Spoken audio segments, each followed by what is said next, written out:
The morning King Aldrich signed the decree, no one in the palace spoke above a whisper. Not the footmen who stood at their posts with their eyes fixed straight ahead. Not the senior ladies-in-waiting who passed each other in the marble corridor with tight lips and lowered gazes. Not even the old palace secretary, a man who had served 3 monarchs and claimed he had seen everything a royal household could produce. He sat at his oak desk that morning with the document in front of him and read it twice, then folded it slowly and placed it in the leather file without saying a single word. Because some things, when they finally happen, are too large for words. The kingdom of Aldermere had stood for 400 years on a foundation of tradition, ceremony, and the quiet, unspoken agreements that hold powerful families together even when they privately despise one another. Its people were proud of their monarchy. They hung royal portraits in their front rooms. They lined the streets during processions and waved small flags and felt, in some genuine way, that the royal family belonged to them, that their lives were connected to the palace by some invisible thread of shared history and national feeling. They had watched King Aldrich ascend to the throne 12 years ago with cautious optimism. He was a serious man, not given to warmth or easy smiles, but he was steady and he was dutiful, and in Aldermere those qualities counted for a great deal. He had married Queen Maren 9 years ago in a ceremony that the entire kingdom watched on television, and the people had genuinely tried to love her. She was elegant. She dressed beautifully. She said the right things at the right moments. But there was always something, some quality of distance, some faint sense that she was performing rather than feeling, that kept the people from ever fully giving her their hearts. They respected her, they did not adore her. And now, on a Tuesday morning in late autumn, with gray clouds pressing low over the palace towers, and the gardens stripped bare of their summer color, King Aldrich had done something that no monarch in 400 years of Aldermere history had ever done. He had revoked his queen's royal status. Not through a public announcement, not through a formal statement to the press. It had happened behind closed doors in the private council chamber on the 3rd floor of the East Wing with only 4 people present: the king, the royal chancellor, the head of the Privy Council, and the palace's senior legal advisor. The decree had been signed at 7:43 in the morning. By 8 o'clock it was sealed. By 8:15 it was locked in the palace archive. By 9 o'clock the whispers had begun. The first person outside that room to know was Lady Elspeth Crane, who had served as Queen Maren's chief lady-in-waiting for 6 of the 9 years of the marriage. She was a careful woman, not prone to panic, trained from girlhood to maintain composure in situations that would unhinge an ordinary person. But when the royal chancellor's assistant appeared at her office door that morning with a pale face and a sealed envelope, something in the young man's expression told her before she even opened it that the world she had organized her professional life around had just shifted permanently. She read the letter standing up. She did not sit down. She did not make a sound. She simply read it, folded it, placed it on her desk, and then stood very still for approximately 30 seconds before picking up the telephone and asking for the Queen's private secretary. What that conversation contained has never been made fully public. But those who were in the corridor outside Lady Elspeth's office that morning have said that the call lasted less than 4 minutes, and that when it ended, the sound of the telephone being replaced on its cradle was the only thing they heard. Queen Maren was in her private sitting room when she received the news. She had been taking her morning tea and reading correspondence from a children's hospital she patronized in the northern provinces. She was wearing a cream silk robe. Her hair was not yet arranged for the day.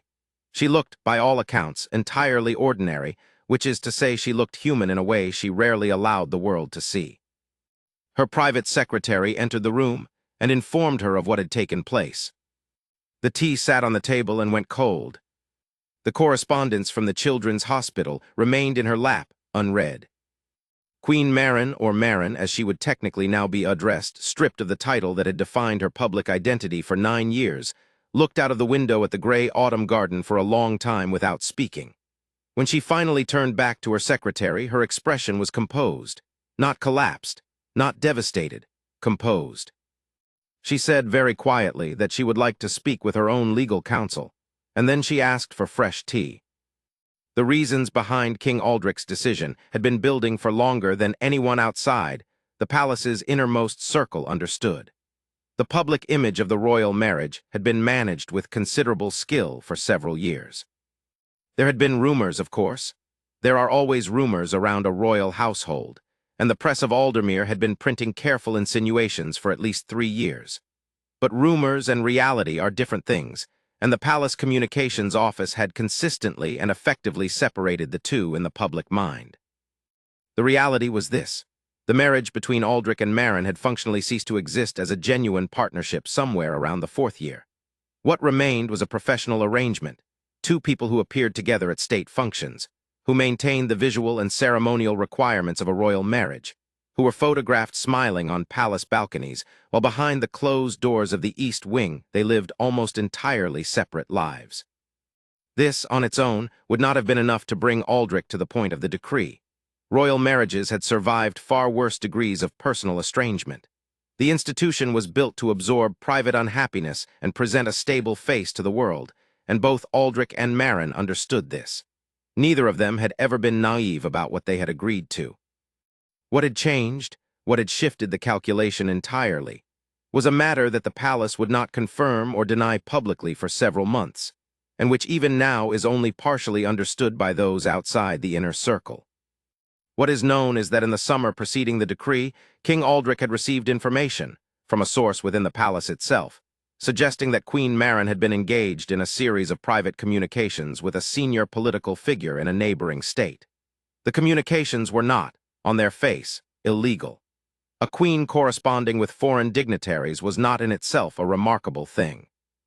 But the nature of those communications, the content, the frequency, the degree of intimacy they revealed, and most critically, certain passages that touched on matters of state policy and royal household internal dynamics, had crossed a line that Aldrich considered fundamental. He had not confronted her immediately. That was not his way. He had taken the information to the royal chancellor and to his most trusted advisor, a man named Lord Severin Hale, who had served the royal family for 30 years, and who was known for giving counsel that was honest rather than comfortable.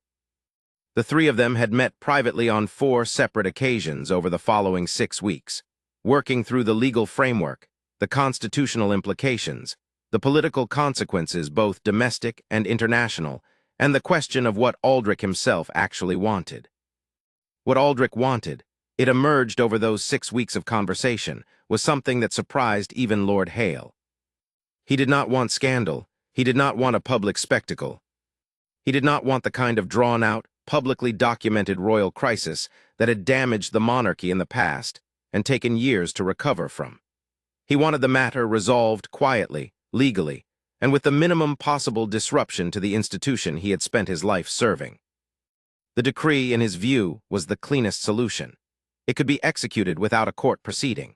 It could be framed, if questions arose, as a constitutional and administrative matter rather than a personal one. It would remove Maren from the formal structures of royal duty and privilege without requiring either of them to stand in front of cameras and explain themselves to the nation. Whether it was the right decision, whether a decision that affected not just 2 individuals but the constitutional fabric of Aldermere could ever truly be called clean, was a question that would be debated in the kingdom for years.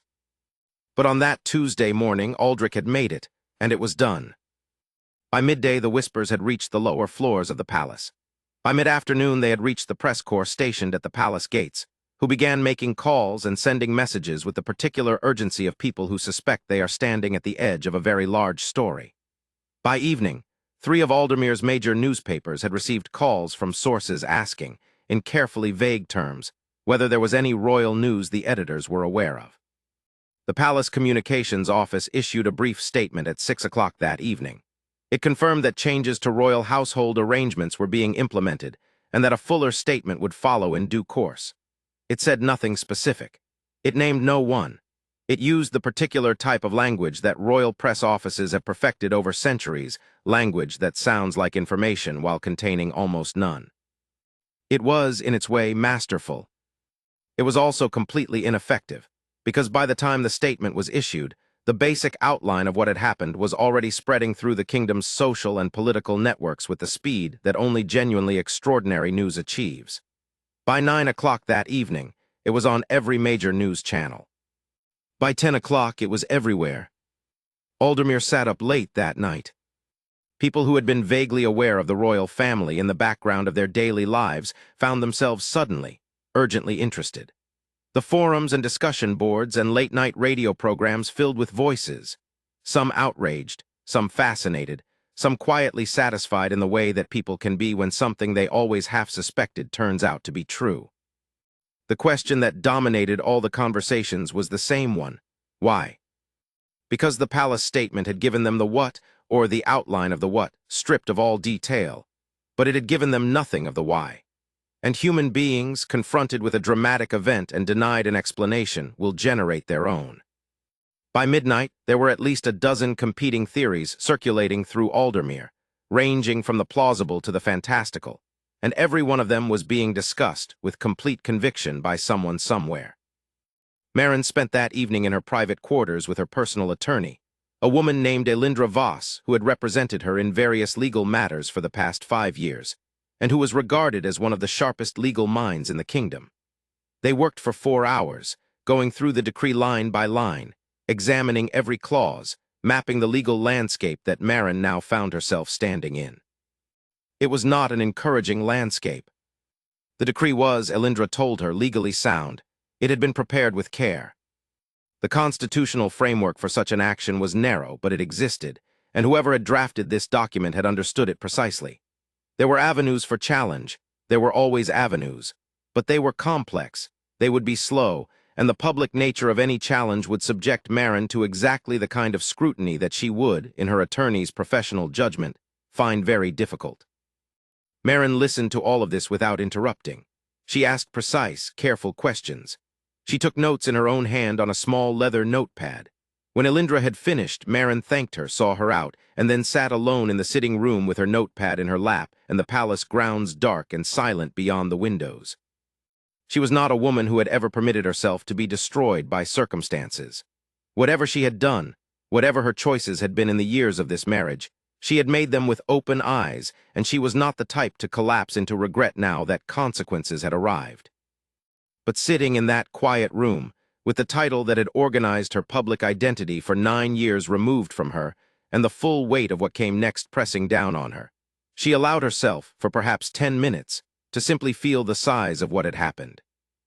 Then she closed the notepad, she stood up, she went to her dressing table and looked at herself in the mirror for a long moment.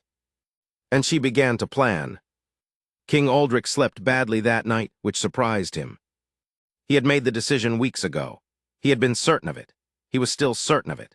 But certainty and peace are not the same thing, and he lay in the dark of his private bedroom and stared at the ceiling and thought about the 400 years of history that had happened in this building before him, and what those who came before him would make of what he had done.